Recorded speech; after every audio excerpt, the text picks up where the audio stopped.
ఉన్నారు. దేవుని ప్రజలారా, అదేవిధంగా నీతిని నేలన పడవేసేవారిగా ఉన్నారు. దేవుడు అందుకనే హెచ్చరిస్తూ నీతిని నేలను పడవేయువారులారా అని మాట్లాడుతూ ఉన్నాడు. వాళ్ళు చేసిన పాపములను దేవుడు తెలియపరుస్తూ ఉన్నాడు. ఇశ్రాయేలు ప్రజలు తాను ఎన్నుకున్న ప్రజలైనా కానీ వారు చేస్తున్న పాపపు క్రియలను, వారు చేస్తున్న పాపములను బయలుపరిచి వారిని గద్దిస్తూ ఉన్నాడు. 8వ వచనంలో చెబుతున్నాడు ఆయన సప్తఋషి నక్షత్రములను, మృగశీర్ష నక్షత్రములను సృష్టించిన వాడు, కారు చీకటిని ఉదయముగా మార్చువాడు, పగటిని రాత్రి చీకటి వలె మార్పు చేయువాడు, సముద్ర జలములను పిలిచి వాటిని భూమి మీద పొర్లి పారచేయువాడు. దేవుని బిడ్డలారా, ఆమోసు ద్వారా దేవుడు ఇక్కడ తెలియజేస్తున్న మాటలను మనం గమనించినట్లయితే దేవుడు ఎంతటి శక్తిమంతుడు, ఎంతటి బలవంతుడు అనే విషయాలు ఇక్కడ తెలియపరుస్తూ ఉన్నాడు. ఈ లోకంలో ఉన్న బలాలన్నిటికంటే కూడా దైవ బలం అనేది చాలా గొప్పదనే విషయాన్ని మనం గుర్తుంచుకోవాలి. దైవ బలం, దేవుని బలము, ఆ బలానికి మించిన వ్యక్తి ఇక ఏది ఈ లోకంలో లేదు. దైవ బలము అనేది చాలా గొప్పది. ఆయనే ఈ నక్షత్రములను కలుగజేశాడు. చీకటిని ఉదయముగా మార్పు చేయగలడు. ఉదయమును పగటిని రాత్రి చీకటి వలె మార్పు చేయగలడు. ఆయన ఏం చేయగలడంటే చీకటిని వెలుగుగా మార్చగలడు, వెలుగును చీకటిగా మార్పు చేయగలడు. గమనించగలుగుతున్నావా? ఈ ఉదయకాల సమయంలో వాక్యం వినుచున్న నా ప్రియమైన దేవుని బిడ్డలారా, దేవుడు ఎంత శక్తిమంతుడు, బలాఢ్యుడు అనే విషయాన్ని తెలుసుకోగలుగుతున్నావా? చాలామంది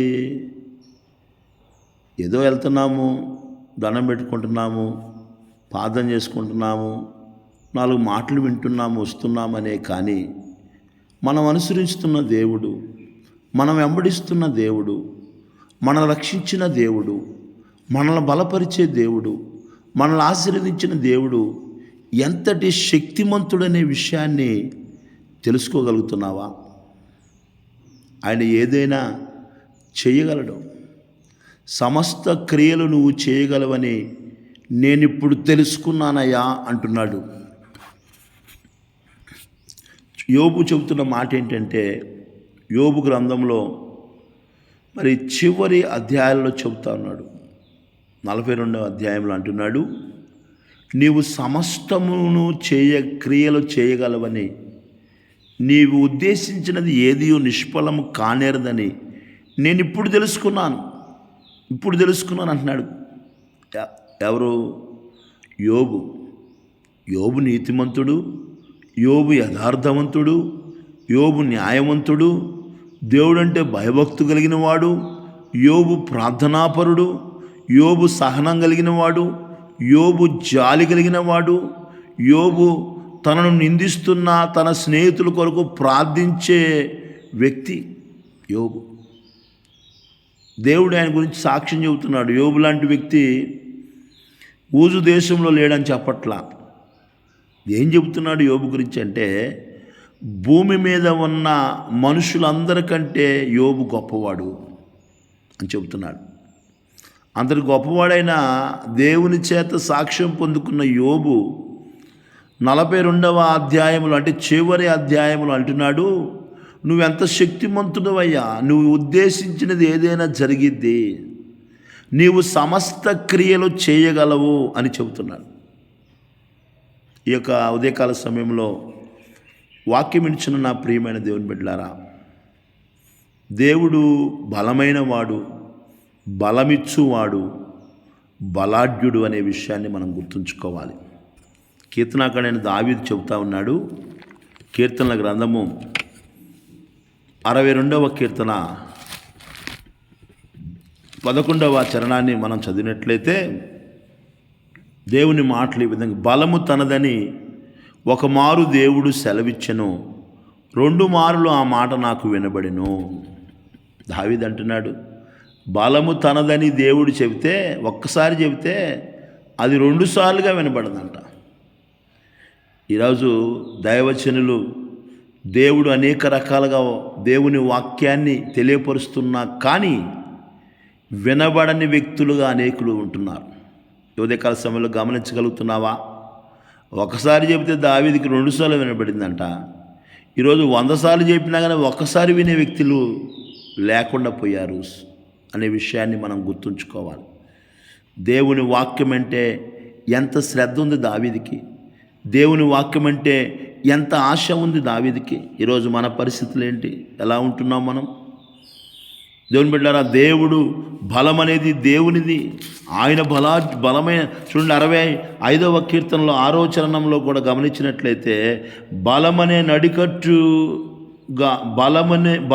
నడికట్టుగా కట్టుకున్న వాడై తన శక్తి చేత పర్వతములను స్థిరపరచువాడు ఆయనే.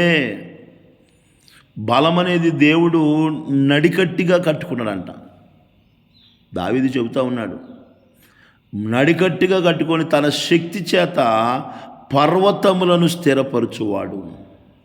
నా ప్రియమైన దేవుని బిడ్డలారా, ఈ ఉదయకాల సమయంలో పర్వతములను స్థిరపరచువాడు ఆయనే. 93వ కీర్తన 4వ చరణంలో అంటున్నాడు, విస్తారమైన జలముల ఘోష కంటెను, బలమైన సముద్ర తరంగముల ఘోష కంటెను, ఆకాశమందున్న యెహోవా బలిష్ఠుడు. ఉదయకాల సమయంలో దేవుని బిడ్డలారా, దైవ బలము, దేవుడు ఎంతటి బలవంతుడంటే అన్నిటికంటే ఆయన బలిష్టమైన వాడు. ఆయన కంటే బలం కలిగిన వాడు ఎవడూ లేడు ఈ లోకంలో. ఈ లోకంలో లేదు, ఇహమందు పరలోకమందు ఎక్కడ కూడా దేవుని కంటే బలవంతుడు లేడు. గమనించగలుగుతున్నావా? ఈరోజు నేను బలవంతుణ్ణి, నేను గొప్పవాడిని, నాకంటే బలాఢ్యుడు లేడు, నాకంటే బలమైన వాడు లేడు అనుకొని నీ బలాన్ని చూసి, నీ బలగాన్ని చూసి, నీకున్న ధనాన్ని చూసి, నీకున్న ఆస్తిని చూసి నేను పెద్ద గొప్ప బలవంతుని అనుకొని ఉంటున్నావేమో. దేవుని బిడ్డలారా, వాక్యం చెబుతుంది, ఆకాశమందున్న యెహోవా బలిష్ఠుడు. ఆయనే బలమును అనుగ్రహించువాడు. దినవృత్తాంతముల మొదటి గ్రంథము 29వ అధ్యాయంలో దావీదు చెబుతున్న మాటలను మనం గమనించినట్లయితే 29వ అధ్యాయంలో దావీదు చెబుతా ఉన్నాడు. 12వ వచనంలో దావీదు చెబుతున్న మాట గమనించ, ఐశ్వర్యమును గొప్పతనమును నీ వలన కలుగును, నీవు సమస్తమును వాడవు, బలమును పరాక్రమమును నీ దానములు. ఈరోజు నువ్వు బలవంతుడిగా ఉన్నావంటే దేవుడు నీకు ఇచ్చిన దానమేనండి అనే విషయాన్ని మనం గుర్తుంచుకోవాలి.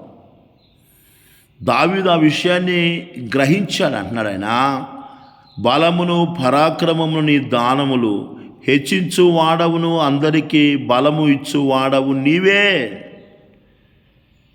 నేను ఈ తినటం వల్ల బలం పొందుకున్నాను అనుకునే వ్యక్తులు చాలామంది ఉన్నారు.